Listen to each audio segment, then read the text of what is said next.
আসসালামু আলাইকুম। আজকে কালেক্টরেট মার্কেট থেকে ছেলের স্কুলে আসার পথে এই ভিডিওটা করছিলাম। যশোর চিফ জুডিশিয়াল ম্যাজিস্ট্রেট আদালত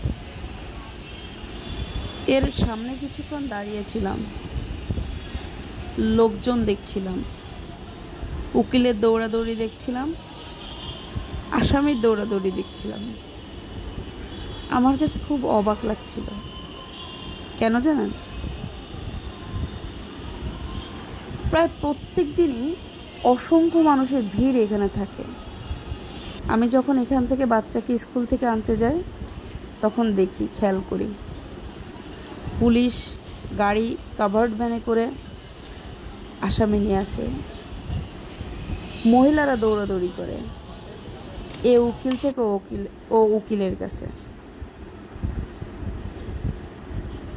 এখানে যেন একটা কি বলবো, একটা ভাগ্যের খেলা চলে। কে কিভাবে দৌড়াচ্ছে, কোন দিক থেকে দৌড়াচ্ছে, কার পকেট থেকে কত টাকা চলে যাচ্ছে, কারো কাছেই কোনো হিসাব নেই।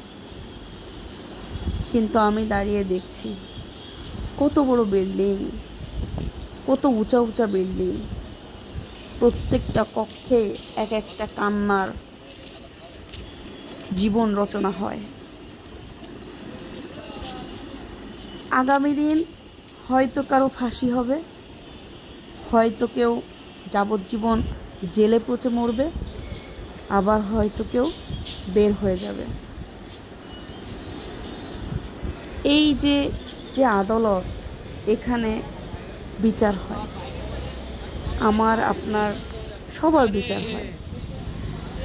কারো সঠিক বিচার হয়, কারো ভুল বিচার হয়। তবে আমি বিশ্বাস করি দিন শেষে যখন ফিরে যেতে হবে সৃষ্টিকর্তার কাছে, তখন সত্যিকারের বিচার হবে। হয়তো বা কোনো এক বিচারকেরও বিচার হবে। তাই বলছি, অপরাধ না করি। এ জীবনে পার পেলেও পরকালে হয়তো বা পার পাবো না।